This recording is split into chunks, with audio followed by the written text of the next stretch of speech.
Hi ಎಲ್ರಿಗೂ ನಮಸ್ಕಾರ. R ಅಡ್ಗೆ ಮನೆಗೆ ಸ್ವಾಗತ. ಆರೋಗ್ಯಕರ ಊಟ ಅಂದ್ರೆ ಯಾರಿಗೆ ಇಷ್ಟ ಇರಲ್ಲ ಹೇಳಿ. ಇವತ್ತೊಂದು ರಾಜಸ್ಥಾನ್ ಸ್ಟೈಲು ಒಂದು ರೆಸಿಪಿ ಮಾಡ್ತಾ ಇದೀವಿ. ಇದು ಚಳಿಗಾಲದಲ್ಲಿ ತುಂಬಾ ಮಾಡ್ಕೊಂಡು ತಿಂತಾರೆ. ಬನ್ನಿ ಹೇಗ್ ಮಾಡೋದು ಅಂತ ಮುಂದೆ ವಿಡಿಯೋದಲ್ಲಿ ನೋಡೋಣ. ಈ ವಿಡಿಯೋ ಇಷ್ಟ ಆದ್ರೆ ನಿಮ್ಮ ಫ್ಯಾಮಿಲಿ ಫ್ರೆಂಡ್ಸ್ಗೆ ಶೇರ್ ಮಾಡಿ. ನಮ್ಮ ಚಾನೆಲ್ನ ಸಬ್ಸ್ಕ್ರೈಬ್ ಮಾಡೋದು ಮರಿಬೇಡಿ. ಬನ್ನಿ ಇವಾಗ ಮೊದಲಿಗೆ ಒಂದು ಹಿಟ್ಟು ಕಲ್ಸ್ಕೊಂಡ್ಬಿಡೋಣ. ಹಿಟ್ಟು ರೆಡಿ ಮಾಡ್ಕೊಳ್ಳೋದಕ್ಕೆ 1 ಕಪ್ಪು ಕಡಲೆ ಹಿಟ್ಟು ಹಾಕೊತಾ ಇದ್ದೀನಿ. ಒಂದು 2 ಕಪ್ಪು ಗೋಧಿ ಹಿಟ್ಟು. 2 ಕಪ್ ಗೋಧಿ ಹಿಟ್ಟಿಗೆ 1 ಕಪ್ಪು ಗ್ರಾಮ್ ಫ್ಲೋರ್ ಅಂದ್ರೆ ಕಡಲೆ ಹಿಟ್ಟು ಹಾಕೋಬೇಕು. ಮೆಜರ್ಮೆಂಟ್ ಹಂಗೇನೆ. ಇದನ್ನ ಜಡಿ ಇಟ್ಕೊಂಡ್ಬಿಡೋಣ. ಎಷ್ಟೇ ಕ್ವಾಲಿಟಿ ಇರುತ್ತಂದ್ರೂ ಒಂದ್ ಸ್ವಲ್ಪ ಇದ್ದೇ ಇರುತ್ತೆ, ಧೂಳಲ್ಲ. ಧೂಳು ಇರಲ್ಲ, ಗಂಟು ಕಟ್ಟಿರೋದು. ಅದೇ ಗಂಟು. 1 ಟೇಬಲ್ ಸ್ಪೂನ್ ಜೀರಿಗೆ ಹಾಕೊತಾ ಇದ್ದೀನಿ. 1 ಟೇಬಲ್ ಸ್ಪೂನ್ ಅಷ್ಟು ಕುಟ್ಟಿರೋ ಧನಿಯಾ ಪುಡಿ ಮಾಡ್ಕೊಂಡ್ರೆ, ಪುಡಿ ಅಂದ್ರೆ ಹೊಡ್ಕೊಂಡಿರೋದಷ್ಟೇ, ಅರ್ಧಂಬರ್ಧ ಕುಟ್ಕೋಬೇಕು. ಅದ್ರ ಮರಲ್ಲ ಓಡ್ ಹಾಕ್ಬೇಕು. 1/4 ಟೇಬಲ್ ಸ್ಪೂನ್ ಅಷ್ಟು ಅಜ್ವೈನ್ ಸ್ವಲ್ಪ ಉಜ್ಬಿಟ್ಟು ಹಾಕೋಣ. ಈ 1 ಸ್ಪೂನಲ್ಲಿ ಚಿಲ್ಲಿ ಪೌಡರ್ ಹಾಕೊತಾ ಇದ್ದೀನಿ. ಒಂದು ಸ್ವಲ್ಪ ಅರ್ಶಿನ ಹಾಕೊತಾ ಇದ್ದೀನಿ. ಇವಾಗ ರುಚಿಗೆ ತಕ್ಕಷ್ಟು ಉಪ್ಪು ಹಾಕೊತಾ ಇದ್ದೀನಿ. ಅಡುಗೆ ಮನೆಯವರೇ, ಒಂಚೂರು ಕಸ್ತೂರಿ ಮೆಥಿ ಕುಡಿ ಸ್ವಲ್ಪ ಕಸ್ತೂರಿ ಮೆಥಿ ತೊಗೊಂಡಿದ್ದೀನಿ. ಡ್ರೈ ಕಸ್ತೂರಿ ಮೆಥಿ ಸ್ವಲ್ಪ ಉಜ್ಬಿಟ್ಟು ಹಾಕೋಣ ಫ್ಲೇವರ್ಗೆ. ಅಡುಗೆ ಮನೆಯವರೇ, ಕಲಸಿ ಚಪಾತಿ ಹಿಟ್ಟು ಕಲಿಸ್ತೀವಲ್ಲ ಆ ಥರ ಅದಕ್ಕೆ ಕಲಸಿ. ಕಲ್ಸಿದ್ರ ಈಗ ಮೇಲೆ 1-2 ಸ್ಪೂನು ಎಣ್ಣೆ ಹಾಕೊಳ್ಳೋಣ. ಕ್ಲೀನಾಗಿ ಹಿಟ್ಟಿಗೆ ಹಚ್ಬಿಡಿ. ಹಚ್ಬಿಟ್ಟು ಇದನ್ನ ಸೈಡ್ಗೆ ಇಟ್ಬಿಡೋಣ. ಇವಾಗ ಇದಕ್ಕೆ ಸೈಡ್ ಡಿಶ್ನ ರೆಡಿ ಮಾಡ್ಕೊಂಡ್ಬಿಡೋಣ. ಬಾಣಲೆ ಬಿಸಿ ಇಟ್ಕೊಂಡಿದ್ದೀನಿ. ಅದಕ್ಕೆ 2 ಸ್ಪೂನ್ ಅಷ್ಟು ತುಪ್ಪ ಹಾಕ್ತಾ ಇದ್ದೀನಿ. ಸಾರಿ, ತುಪ್ಪ ಹಾಕೊಂಡು ಮಾಡ್ತಾರೆ ರಾಜಸ್ಥಾನ್ ಕಡೆ. ನಾವು ಬೆಣ್ಣೆ ಹಾಕೊಂತೀನಿ ಅಂತ ಹೇಳೋದಕ್ಕೆ ತುಪ್ಪ ಹಾಕ್ತೀನಿ. ಬೆಣ್ಣೆ ಎಲ್ಲ ತುಪ್ಪ ಹಾಕೋಬೋದಲ್ವಾ? ಹೌದು. ಎಣ್ಣೆ ಏನು ಬೇಡ ಇದಕ್ಕೆ? ಎಣ್ಣೆ ಬೇಕು, ಎಣ್ಣೆನ ಹಾಕ್ಕೊಬೇಕು. ಸ್ವಲ್ಪ ಎಣ್ಣೆ ಹಾಕ್ಕೊಂತ ಇದ್ದೀನಿ. ಇಲ್ಲಿ ಬೆಣ್ಣೆ ಎಲ್ಲ ಕರಗಿದೆ. ಇವಾಗ ಒಂದು 2 ಟೇಬಲ್ ಸ್ಪೂನ್ ಧನಿಯಾ ಹಾಕ್ಕೊಂತ ಇದ್ದೀನಿ. ಮತ್ತು ಮಸಾಲೆಗಳೆಲ್ಲ ಡಿಸ್ಕ್ರಿಪ್ಷನ್ ಬರೀತೀವಿ, ಒಂದ್ಸರಿ ನೋಡ್ಕೊಳ್ಳಿ. ಸೌತ್ ಇಂಡಿಯನ್ ಅಂತೂ ತಿಂತಾ ಇರ್ತೀವಿ ಮನೆಯಲ್ಲಿ. ನಾರ್ತ್ ಇಂಡಿಯನ್ನು ಒಂದ್ಸರಿ ಟ್ರೈ ಮಾಡಬೇಕಲ್ವ, ಅದಕ್ಕೋಸ್ಕರ ತುಂಬ ಚೆನ್ನಾಗಿರುತ್ತೆ. ಟ್ರೈ ಮಾಡಿ, ನಿಮಗೆ ಗೊತ್ತಾಗುತ್ತೆ. ಅಲ್ಲಿ ಮಸಾಲೆಗಳು ಹೆಂಗೆ ಯೂಸ್ ಮಾಡ್ತಾರೆ, ಯಾವ ಥರ ಯೂಸ್ ಮಾಡ್ತಾರೆ ಅನ್ನೋದು ನಿಮಗೆ ಗೊತ್ತಾಗುತ್ತೆ. ಇಲ್ಲಿ ಇದು ಸ್ವಲ್ಪ ಬಾಡ್ತಾ ಇದ್ದಂಗೆ ಕಟ್ ಮಾಡಿ ಇಟ್ಕೊಂಡು ಈರುಳ್ಳಿ ಹಾಕೊತಾ ಇದ್ದೀನಿ. ಸುಮ್ಮನೆ ಕಟ್ ಮಾಡಿ ಇಟ್ಕೊಂಡು ಈರುಳ್ಳಿ ಸ್ವಲ್ಪ ಫ್ರೈ ಆಗಬೇಕು. ನಾನು ಕೇಳಿದ್ರೆ ಹೇಳ್ಬಿಟ್ರಿ. 1/4 ಟೀ ಸ್ಪೂನ್ ಅಷ್ಟು ಹಿಂಗೆ ಹಾಕೊತಾ ಇದ್ದೀನಿ.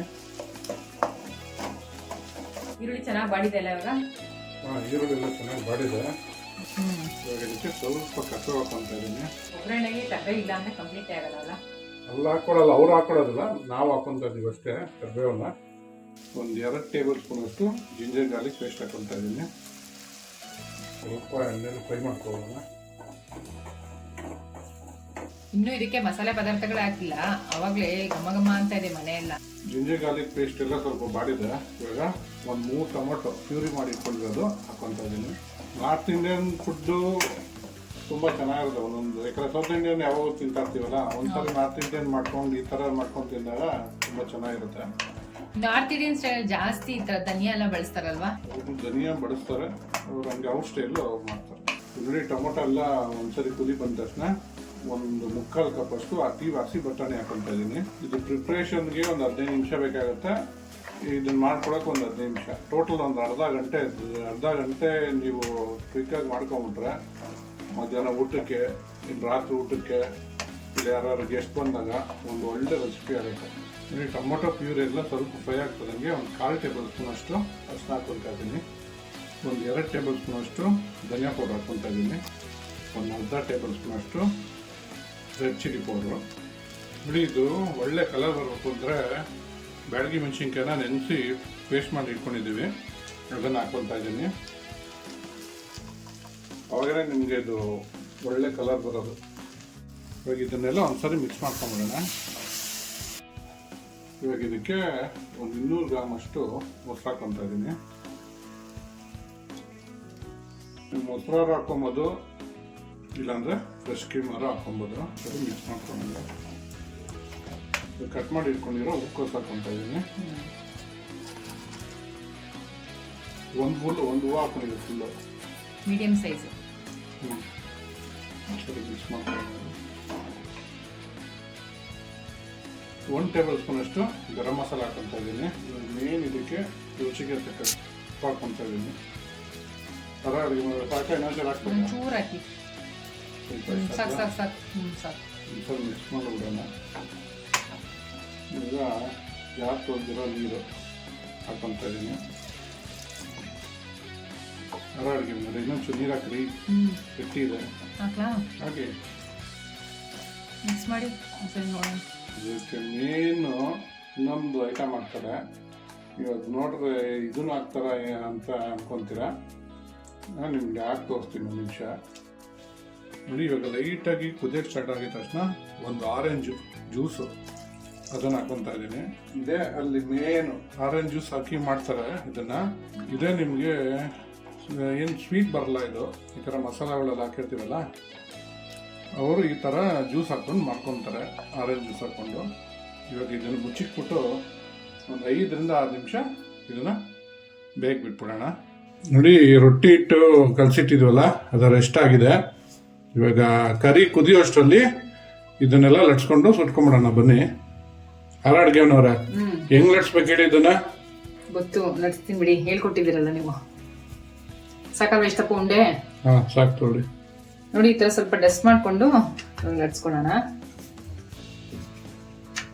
ಹೊಸ ಟೆಕ್ನಿಕ್ ಎಲ್ಲ ಹೇಳ್ಕೊಡ್ತೀರಾ ಆರ ಅಡುಗೆ ಮನೆಯವ್ರೆ ನೀವು? ಹಾಂ, ಡಸ್ಟ್ ಮಾಡ್ಕೋಬೇಕು ಅಂತಲ್ಲ. ಇದು ತುಂಬಾ ತೆಳ್ಳೆ ಲಟ್ಸ್ಕೋಬಾರ್ದು, ಸ್ವಲ್ಪ ದಪ್ಪಕ್ಕೆ ಲಟ್ಸ್ಕೋಬೇಕು. ಸಾಕು ಬಿಡಿ, ಸಾಕನ್ಸುತ್ತೆ ನೋಡಿ. ಇಷ್ಟು ದಪ್ಪ ಇರಬೇಕು. ಇವಾಗ ಸುಟ್ಕೊಳ್ಳೋದು ಹೆಂಗೆ ಅಂತ ನೋಡೋಣ.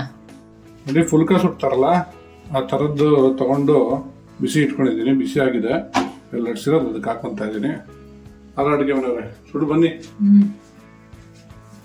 ಆಗ್ಲಿ ರೀ, ಒಂದು ಬಸಕ್ಕಂತ ಎತ್ಬಿಡಿ. ಸ್ವಲ್ಪ ಫ್ಲೇಮ್ ಕೊಟ್ಕೋಬೇಕು. ಹೌದೌದು, ಸ್ವಲ್ಪ ಫ್ಲೇಮ್ ಕೊಟ್ಕೋಬೇಕು. ಫುಲ್ಕ ಮಾಡ್ತಾರಲ್ಲ ಸೇಮ್ ಅದೇ ತರ ಮಾಡ್ಕೊಳ್ಳೋದಷ್ಟೇ. ಇಲ್ಲಿ ಒಂದ್ ಕಡೆ ಕರಿ ಬೇಯ್ತಾ ಇದೆ, ಒಂದ್ ಕಡೆ ಇದನ್ನ ಲಟ್ಸ್ಕೊಂಡು ಸುಟ್ಕೊಂಡ್ಬಿಟ್ರೆ ಇದು ಲಟ್ಸಿ ಸುಡೋ ಅಷ್ಟರಲ್ಲಿ ಕರಿ ರೆಡಿ ಆಗೋಗುತ್ತೆ. ಹೌದೌದು, ನೋಡಿ ಎಷ್ಟು ಚೆನ್ನಾಗಿದೆ. ತಿರುಗಿಸ್ಕೊಳ್ಳಿ ಅಂದ್ರೆ ಆ ಥರ ರೊಟೇಟ್ ಮಾಡ್ಕೊಳ್ಳಿ. ಹಂಗೆ ಹಂಗೆ ಎಲ್ಲ ನೀವು ಈ ತರ ಸಹಾಯದಿಂದ ತಿರ್ಸ್ಕೋಬೇಕು ಅಂತ ತೋರಿಸಿ. ಈ ತರ ಸಹಾಯದಿಂದ ಅಂತ ಎಲ್ಲಿ ತೋರಿಸಿ ನೋಡಿ. ಈ ತರ ಸಹಾಯದಿಂದ ಕೆಳಗಡೆ ಕೊಡ್ರಿ. ಈ ತರ ಸಹಾಯದಿಂದ ಚಿಮಟ ಅಂತಾರ ಅದನ್ನ ಕನ್ನಡದಲ್ಲಿ. ಇದಕ್ಕೆ ಬೆಣ್ಣೆ ತುಪ್ಪ ಏನ್ ಬೇಕಾದ್ರೂ ಹಚ್ಕೊಂಡು ತಿನ್ಬೋದು. ಇವಾಗ ಆಗಿದೆ, ಮೇಲೊಂದ್ ಸ್ವಲ್ಪ ಬೆಣ್ಣೆ ಹಾಕ್ಬಿಟ್ಟು ಎತ್ಕೊಂಡ್ಬಿಡೋದೆ. ಸಾಕ್ಬಿಡಿ, ಅಷ್ಟೇ ಸಾಕ್ಬಿಡಿ, ತೆಕ್ಕೊಂಡ್ಬಿಡಿ ಅದನ್ನು. ನೋಡಿ ಎಷ್ಟು ಚೆನ್ನಾಗಿದೆ. ನೋಡಿ, ಬಟಾಣಿ ಹೂಕೋಸು ಎಲ್ಲ ಚೆನ್ನಾಗಿ ಬೆಂದಿದೆ, ಹಸಿ ವಾಸನೆ ಹೋಗಿದೆ ಮಸಾಲೆ ಹಾಕಿರೋದೆಲ್ಲ. ಇವಾಗ ಸ್ಟವ್ ಆಫ್ ಮಾಡ್ಕೊಂಡ್ಬಿಡೋಣ. ಇವಾಗ ಲಾಸ್ಟಲ್ಲಿ ನೀರು ಹಾಕ್ಕೊತಾ ಇದ್ದೀನಿ. ಕೊತ್ತಂಬರಿ ಹಾಕ್ಕೊಂಡ್ರೆ ಇದು ಚೆನ್ನಾಗಿರೋದು. ರಾಜಸ್ಥಾನಿ ಸ್ಟೈಲು ರೋಟಿ ಮತ್ತೆ ಮಟನ್ ಗೋಬಿ ರೆಡಿ ಆಗಿದೆ. ಟ್ರೈ ಮಾಡಿಬಿಟ್ಟು ಹೇಗಿತ್ತು ಅಂತ ಕಮೆಂಟ್ ಬಾಕ್ಸಲ್ಲಿ ತಿಳಿಸಿ. Thanks for watching our video.